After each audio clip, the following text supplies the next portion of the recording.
A doença conhecida como peste vem assombrando a humanidade por mais de 5.000 anos e houve muitos surtos. Na verdade, houve 3 pandemias causadas pela bactéria Bacillus Yersinia pestis. A primeira foi no século VI, devastou o Império Bizantino e foi conhecida como a Peste de Justiniano. A terceira começou na China em meados do século XIX e se espalhou rapidamente por todo o mundo. Mas é a praga que começou em 1346, que matou mais de 50 milhões de pessoas em apenas 7 anos, que nos referimos como a Peste Negra. A Idade Média foi um período de superstição, fanatismo religioso e ignorância, e por isso eles pensavam que era o fim do mundo. Na realidade, foi a maior pandemia na história da humanidade. Bem-vindo à loucura medieval.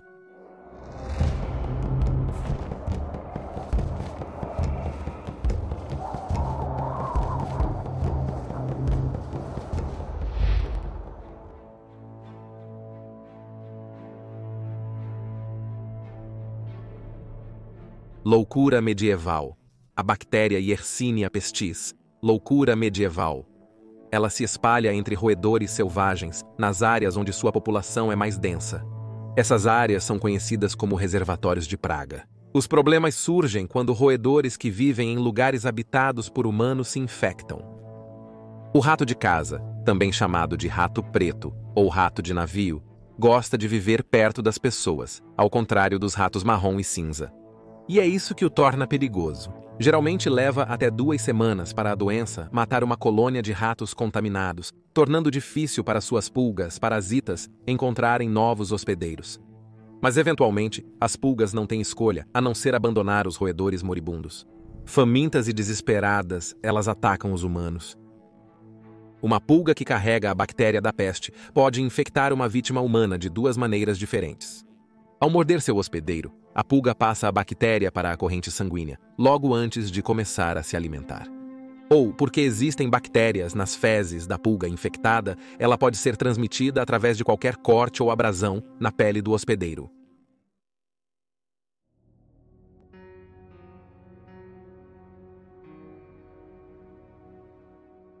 A peste negra. Não se sabe de onde a peste negra se originou, mas é possível que tenha começado no sul da Ásia, onde ratos selvagens a transmitiram para assentamentos humanos. A peste se espalhou para o sul, pela China e Índia, seguindo rotas comerciais. Caravanas carregando grãos e peles são o ambiente perfeito para abrigar roedores e suas pulgas. A principal linha de transmissão parece ter sido por terra para a Europa Oriental e por rotas marítimas para a Itália.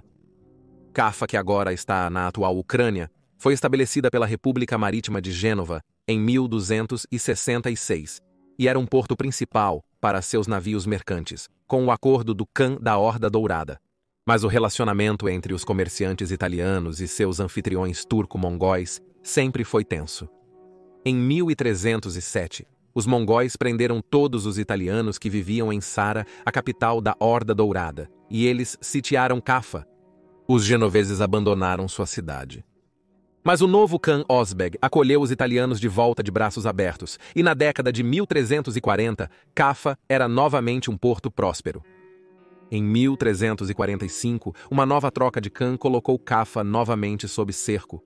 Terminou quando as forças mongóis foram abatidas por uma epidemia de peste, e na primeira instância registrada de guerra biológica, os mongóis começaram a catapultar os mortos infectados por cima das muralhas defensivas de Cafa. Gabriele de Mussi, um tabelião italiano de Piacenza, descreveu como os mongóis, que ele chamou de tártaros, morreram, citação, assim que a doença apareceu em seus corpos, inchaços nos olhos, axilas ou virilha causados por humores coagulantes, seguidos por uma febre pútrida. Eles perderam o interesse no cerco, mas ordenaram que os cadáveres fossem colocados em catapultas e lançados na cidade. E logo, os cadáveres em decomposição contaminaram o ar e envenenaram o fornecimento de água. O cheiro era tão avassalador. Tudo o que os habitantes de Cafa podiam fazer era assistir enquanto os corpos pútridos caíam do céu. Eles jogaram quantos puderam no mar, mas já era tarde demais. Fugindo em seus barcos, os genoveses levaram a praga com eles, primeiro para Istambul e depois para a Itália, onde então se espalhou em todas as direções pela Europa, para a Áustria-Alemanha e os reinos do Mediterrâneo Ocidental. De lá foi para o norte através da França. Na primavera de 1348, chegou à sede papal de Avignon, em junho, Paris. No verão, estava na Inglaterra e no verão do ano seguinte, havia chegado ao país de Gales e à Irlanda, antes de se espalhar para a Escócia em 1350.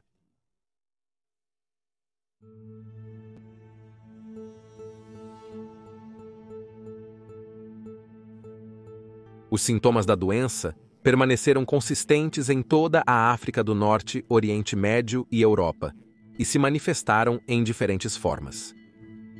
O primeiro, e mais comum, foi o aumento dos gânglios linfáticos a partir do local da picada da pulga. Existem gânglios linfáticos por todo o corpo, mas com a peste, o inchaço doloroso ocorre na virilha e nas axilas e às vezes no pescoço, sendo estes os maiores nós e mais próximos à superfície do corpo. Os inchaços, ou bubões, são de onde vem o nome peste bubônica. O início da doença começa com um frio repentino, um formigamento na pele, não diferente de agulhas e alfinetes, fadiga crônica e depressão. À medida que os bubões começavam a se formar, a infeliz vítima sofria de febre alta e uma dor de cabeça cada vez mais dolorosa. Às vezes, pequenas bolhas apareciam no corpo e havia uma descoloração manchada da pele. A vítima poderia entrar e sair da consciência, estando desorientada quando acordada. Aqueles que contraíram a peste bubônica podiam resistir por até uma semana. Alguns até se recuperaram, mas infelizmente 80% dos infectados morreram. Outra maneira pela qual a peste se manifestava era atacando os pulmões, causando dificuldades respiratórias, dores no peito e a expectoração de sangue e catarro. Como a pneumonia, essa peste pneumônica era facilmente transmitida pela tosse de uma pessoa infectada. Também é possível que as bactérias pudessem ser inaladas das fezes de pulgas que estavam em roupas ou roupas de cama. Para essas almas, a morte ocorria em dias por falta de oxigênio e insuficiência cardíaca. As bactérias são muito adaptáveis e podem entrar na corrente sanguínea, causando peste septicêmica, envenenando o sangue e causando a morte em 24 horas. Também pode entrar na pele ou no trato gastrointestinal. A peste pode causar danos significativos aos pulmões, atacando o nosso corpo de diversas maneiras. A razão de haver uma taxa de mortalidade tão grande nos primeiros 5 anos da peste negra provavelmente foi porque havia tantos tipos diferentes de peste, assumindo todas essas formas diferentes ao mesmo tempo. Então, embora tenha chegado das pulgas infestadas de bactérias, poderia então se tornar pneumônica. Isso foi crucial no norte da Ásia Central e Europa, onde bactérias poderiam sobreviver nos meses mais frios e disseminar pessoalmente.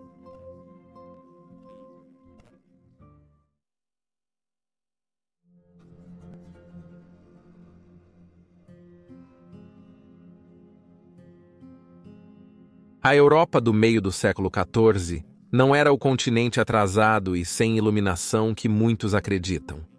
Sim, era devota e, portanto, supersticiosa, mas também era bem povoada, móvel e sofisticada em muitos aspectos. Não só pessoas do Oriente Médio viviam lá, mas também indivíduos de todas as profissões.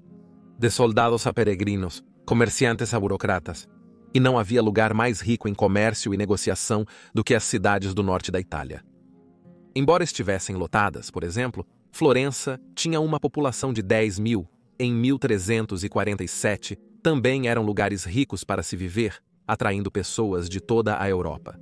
Elas eram essencialmente o tipo de lugar que uma doença vai adorar. E foi no outono daquele ano que a misteriosa e terrível praga chegou. Carregada no sangue e no hálito dos marinheiros que retornavam do Mar Negro no leste. Ninguém poderia ter previsto sua chegada, e as cidades italianas do norte foram pegas de surpresa. Gabriele de Mussi descreveu como a peste contagiosa envenenou todas as cidades e todos os assentamentos.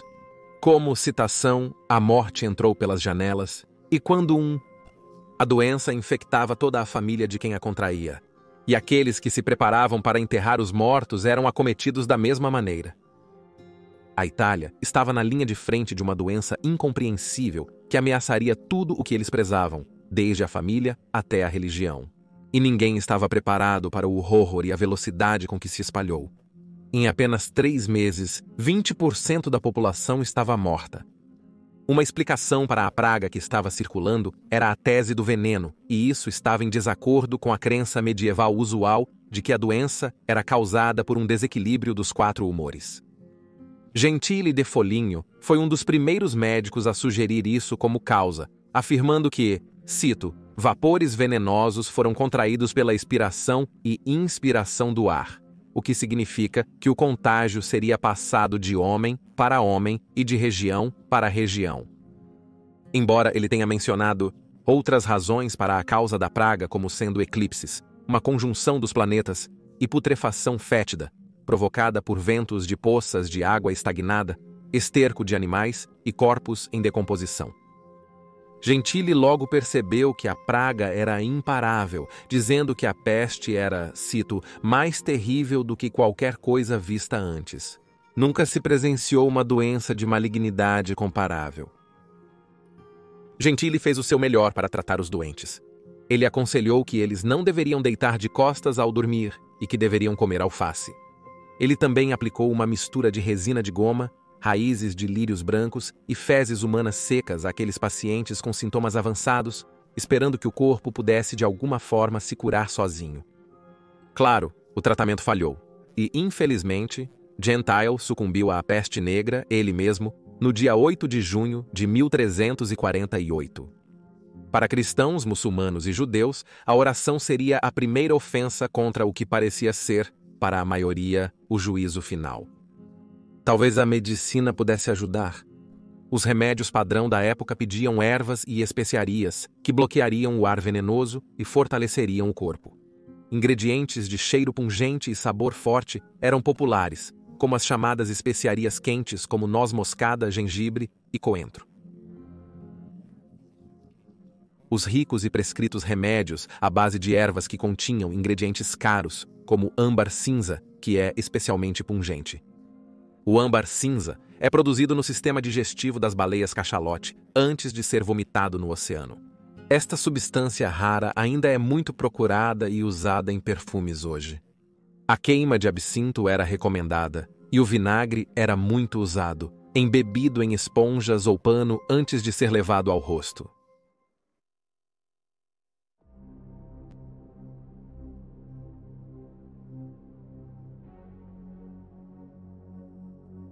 Os italianos perceberam rapidamente que não havia cura para a peste e só lhes restava a Igreja e a fé em Deus, na esperança de salvação.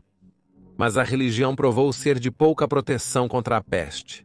Os homens santos corajosos que cuidavam dos doentes e ouviam suas confissões de morte frequentemente se tornavam eles mesmos. Apenas em Piacenza 60 padres morreram, deixando o clero sobrevivente com muito medo de sair e administrar os sacramentos e os últimos ritos. A ignorância e a autopreservação reinaram.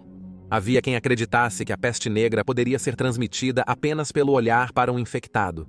Outros pensavam que era pego simplesmente por pensar nisso. Ninguém sabia o que fazer. Na cidade de Siena, Agnolo de Tudor, um sapateiro e coletor de impostos, descreveu como, citação, membros da família levavam seus mortos para uma vala sem um padre, e em muitos lugares em Siena, grandes fossas foram cavadas e empilhadas profundamente com multidão de mortos. E eu, Agnolo de Tuda, chamado o Gordo, enterrei meus 5 filhos com minhas próprias mãos. E havia aqueles que estavam tão escassamente cobertos de terra que os cães os arrastaram e devoraram muitos corpos pela cidade. Giovanni Boccaccio de Florença também contou como, citação, o irmão abandonou o irmão e o tio seu sobrinho, e a irmã seu irmão, e muito frequentemente a esposa seu marido. Mas o que era ainda pior e bastante incrível era que pais e mães se recusavam a ver e cuidar de seus filhos doentes como se não fossem seus. Essas são descrições de uma sociedade em colapso total. Ninguém que você deseja ver sem saber o que fazer ou como reagir. Era como se o apocalipse estivesse sobre eles. À medida que os laços da humanidade começaram a se desfazer, a vida para os medievais começou a falhar. Os animais foram negligenciados e as colheitas apodreceram nos campos. Em Siena, à medida que os líderes e legisladores locais morriam, os tribunais foram fechados e não havia ordem nas ruas. Os negócios pararam, as padarias foram fechadas e não havia pão. A construção da Catedral de Siena parou. Na verdade, a nave permanece inacabada até hoje, pois o trabalho nunca foi retomado, mesmo após a praga ter ido embora. Na cidade, nos subúrbios de Siena, 80.000 pessoas morreram. Fossas estavam sendo cavadas para enterrar os mortos, mas a demanda era tão alta que os corpos não estavam sendo removidos e a sanidade era inexistente. Em Veneza, o número de mortos foi de 90.000. Em Florença, a cidade perdeu metade de sua população. E, inevitavelmente, em um mundo onde todos esperavam morrer a qualquer momento, as pessoas começaram a viver cada dia como se fosse o último. A sociedade italiana caiu em ruína moral. Casas abandonadas se tornaram propriedade comum e foram tomadas por qualquer estranho que aparecesse. Giovanni Boccaccio escreveu sobre como as pessoas, citação, acreditavam que beber excessivamente, aproveitar a vida, sair cantando e celebrando, satisfazendo de todas as maneiras os apetites da melhor forma que se podia, rindo e fazendo pouco de tudo o que acontecia, era o melhor remédio para tal doença. Então eles praticaram ao máximo o que acreditavam, indo de uma taverna para outra, o dia e a noite toda bebendo excessivamente. E frequentemente se divertiam em casas particulares, fazendo tudo o que mais lhes agradava ou divertia. Até os padres, monges e freiras se divertiam, e ninguém se preocupava com gastos e jogos de azar. Muitos terminaram suas vidas nas ruas públicas. Ele continuou a descrever como, citação, as coisas haviam chegado a tal ponto que as pessoas que morriam eram cuidadas como cuidamos das cabras hoje. Tantos corpos chegavam em frente a uma igreja todos os dias e, a cada hora, que a quantidade de solo sagrado para enterros certamente era insuficiente para o antigo costume de dar a cada corpo seu lugar individual. Quando todos os túmulos estavam cheios, enormes trincheiras foram cavadas em todos os cemitérios das igrejas. E nelas, os recém-chegados eram despejados às centenas, e eles eram embalados lá com terra, um em cima do outro, como uma carga de navio, até que a trincheira estivesse cheia. Outro cronista notou que, cito, mais corpos foram colocados em cima dos cadáveres, com um pouco mais de terra sobre esses. Assim eles colocavam camada sobre camada, assim como quando se coloca camadas de queijo em uma lasanha. O resto da Europa se preparava para a peste que se aproximava, e era um pequeno conforto que eles haviam sido alertados com antecedência. Muitos desconsideraram as terríveis histórias trazidas por viajantes e peregrinos. No entanto, a peste negra continuou com sua marcha mortal, e na primavera de 1348 ela havia chegado ao sul da França.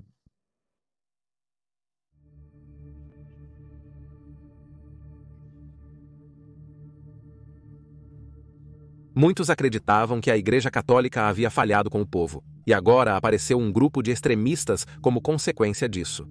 Conhecidos como flagelantes, eles desafiaram diretamente o poder da Igreja, acreditando que a peste negra era a ira de Deus. Em uma época tão religiosa, quase ao ponto de fanatismo, alguns pensavam que Deus estava punindo a humanidade enviando a peste, que foi nomeada como um dos 4 cavaleiros do Apocalipse. Essa não seria o tipo de doença de um Deus irado? Ele não puniu os egípcios com uma praga. Então, homens, mulheres e crianças se uniram e marcharam descalços de cidade em cidade, entoando orações. Alguns usavam cilícios e se açoitavam até sangrar em um ato de penitência religiosa. O historiador inglês Roberto de Avesbury os descreveu como, citação, cada um usando um capuz pintado com uma cruz vermelha na frente e atrás, e carregava um chicote com 3 tiras. Cada tira tinha um nó, com algo afiado como uma agulha presa no meio. Eles caminhavam cantando uma ladainha cristã um após o outro, canto de louvor. Enquanto caminhavam, eram atingidos por esses chicotes em seus corpos nus e ensanguentados. Dizia-se que os flagelantes se batiam tão violentamente que seu sangue respingava nas paredes dos prédios por onde passavam. Era um ato de contrição, uma maneira de mostrar o sofrimento que Jesus passou para salvá-los de seus pecados. E como Deus poderia ignorar um ato tão poderoso? Certamente, ele agora impediria que essa terrível aflição viesse para eles. Uma vez passando pelas cidades, suas procissões teatrais atraíam muitos espectadores que também esperavam pela redenção. Esse tipo de catolicismo, faça você mesmo, alarmou a igreja, que acreditava que os devotos não eram apenas insanos, mas perigosos. Era a última coisa de que precisavam no meio de uma epidemia de peste. Claro, apesar de toda a sua fé, as expectativas dos flagelantes não deram em nada. Se alguma coisa, o comportamento deles teria ajudado a espalhar a peste ainda mais rapidamente.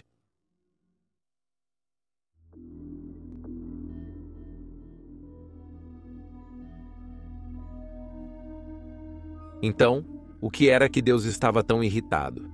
Poderia ser a corrupção da Igreja Católica na Europa? Outros pensavam que Deus estava irritado com toda a guerra que assolava o continente. França e Inglaterra estavam constantemente em guerra, assim como Alemanha e Itália. Muitos dos estados-cidade da Itália até estavam em guerra uns com os outros. E guerra significava pilhagem, atrocidades e derramamento de sangue. Será que Deus estava punindo os cristãos por não terem sucesso durante as cruzadas e por não purgarem as terras sagradas do que eles acreditavam serem os hereges muçulmanos? Talvez fosse porque a Europa cristã havia permitido que os judeus vivessem em suas terras. Afinal, que pecado poderia ser pior do que negar o verdadeiro Deus? Eles não eram agentes do diabo? Talvez seja por isso que Deus estava bravo. Portanto, os judeus foram acusados de tramar para destruir os cristãos em toda a Europa, e acreditava-se que a melhor maneira de salvar todos os homens temerosos de Deus da praga era converter, exilar ou exterminar a população judaica. E assim começaram os pogroms.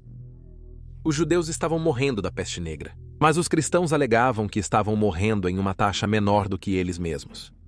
E embora seja difícil saber se isso era verdade, é possível devido às práticas de limpeza exigidas pela lei judaica, como a lavagem das mãos várias vezes ao longo do dia. Como regra geral, a maioria dos medievais poderia passar a vida inteira sem lavar as mãos, enquanto a lei judaica afirma que as mãos devem ser lavadas antes e depois das refeições, após usar o banheiro e ao acordar pela manhã. Em geral, os bairros judaicos das cidades e vilas tinham condições sanitárias muito melhores do que as outras áreas. Talvez os padrões sanitários elevados tenham ajudado a preservar a população judaica neste terrível período. Apesar das taxas de mortalidade entre os judeus serem menores que outras religiões, o número de mortes por peste ainda era impactante. Apesar de sucessivos papas declararem que os judeus não deveriam acreditar, a lei judaica.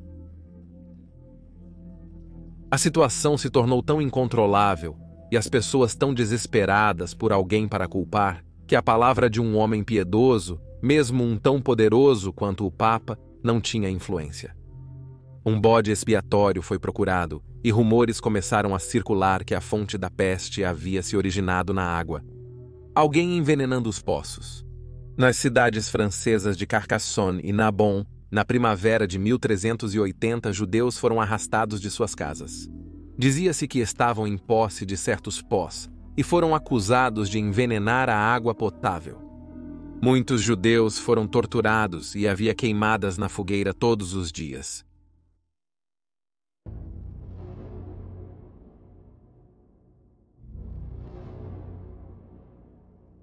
Na sua forma mais simples, a peste era uma oportunidade para muitos cristãos, endividados com agiotas judeus, para saldar suas dívidas assassinando seus credores. Para alguns, era uma oportunidade que eles não podiam deixar passar, e uma que eles vinham desejando. Em muitos lugares, as comunidades judaicas foram dizimadas antes mesmo da chegada da peste negra. Em Freiburg, Munique e Nuremberg, e em outras grandes cidades alemãs, os judeus foram exilados ou queimados. Em 1349, em Basileia, Suíça, Judeus foram mortos. A comunidade judaica inteira foi queimada, e no mesmo ano, em Vermes, na Alemanha, toda a população judaica, desesperada e com medo, cometeu suicídio em massa. A maior comunidade judaica da Europa também estava na Alemanha, numa cidade chamada Mainz, e lá eles reagiram contra o ataque cristão, matando mais de 200 de seus agressores. Mas a vingança foi rápida e brutal. Judeus foram assassinados em 24 de agosto de 1349. Mais de 6.000 judeus foram massacrados em Mainz. Até 1350, os judeus que haviam sobrevivido aos estragos da peste negra morreram de qualquer maneira, nas mãos das multidões. As comunidades nas cidades belgas de Bruxelas e Antuérpia foram dizimadas. Até o ano de 1390, a maioria das comunidades judaicas da Alemanha, França e Inglaterra haviam desaparecido completamente. Havia mais de 19.000 judeus em Frankfurt, Alemanha e França. Até o ano de 1400 havia menos de 10. Infelizmente, essa história é a mesma em toda a Europa Ocidental. O impacto que a peste teve nos judeus europeus é imensurável. Isso causou a aceleração do influxo de judeus para a Europa Oriental, especialmente a Polônia, onde foram bem-vindos e protegidos pelo rei Casimiro III, o Grande. Embora sem acesso ao mar, não foi tão afetada pela peste quanto o resto da Europa, e perdeu apenas 1/4 de seus habitantes. A Europa Ocidental havia sido um centro de vida judaica por mais de 400 anos, e agora, através de uma xenofobia feia e horrível, isso não era mais o caso.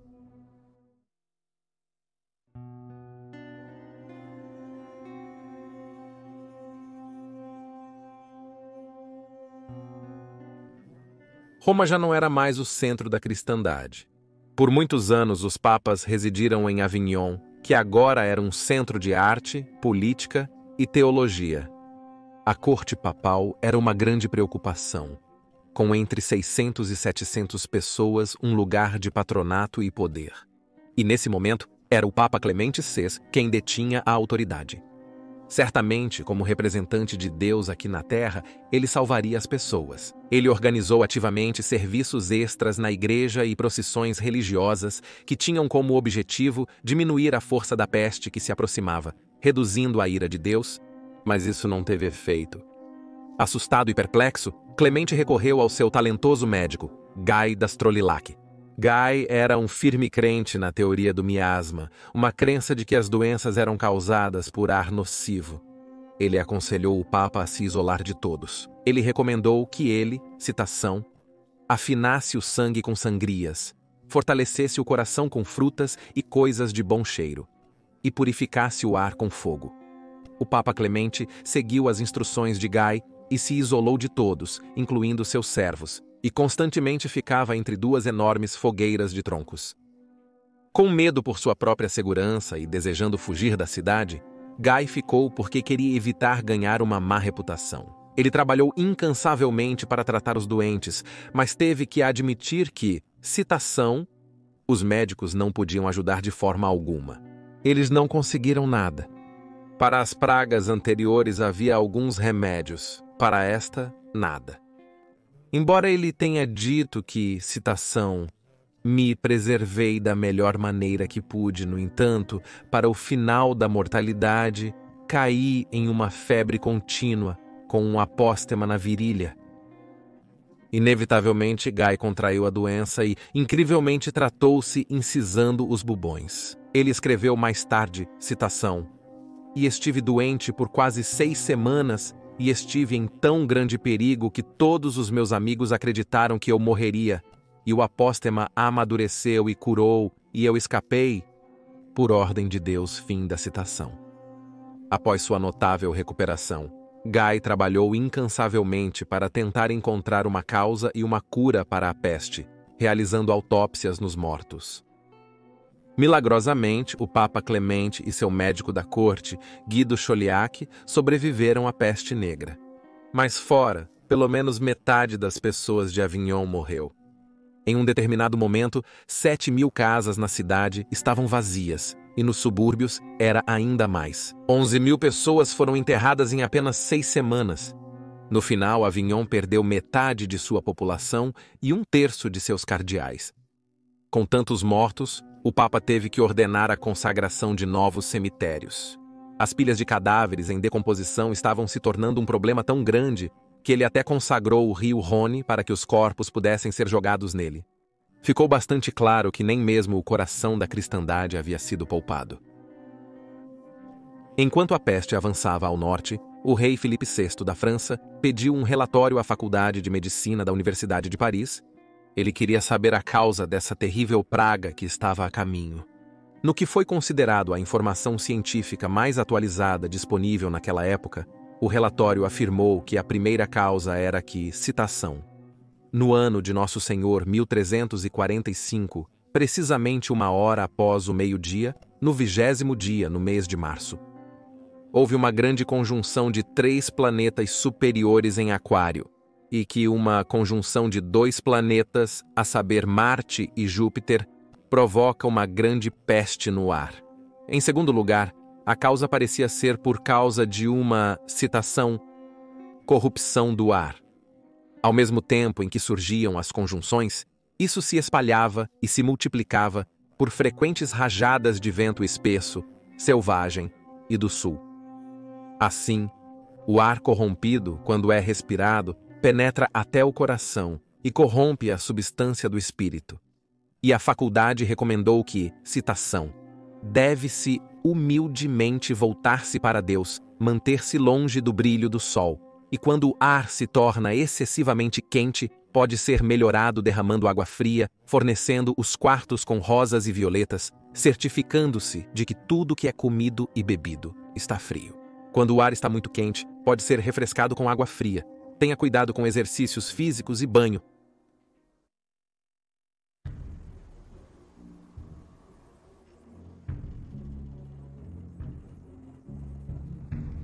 Independentemente do ar corrompido, a praga agora estava se espalhando por toda a Europa do Norte.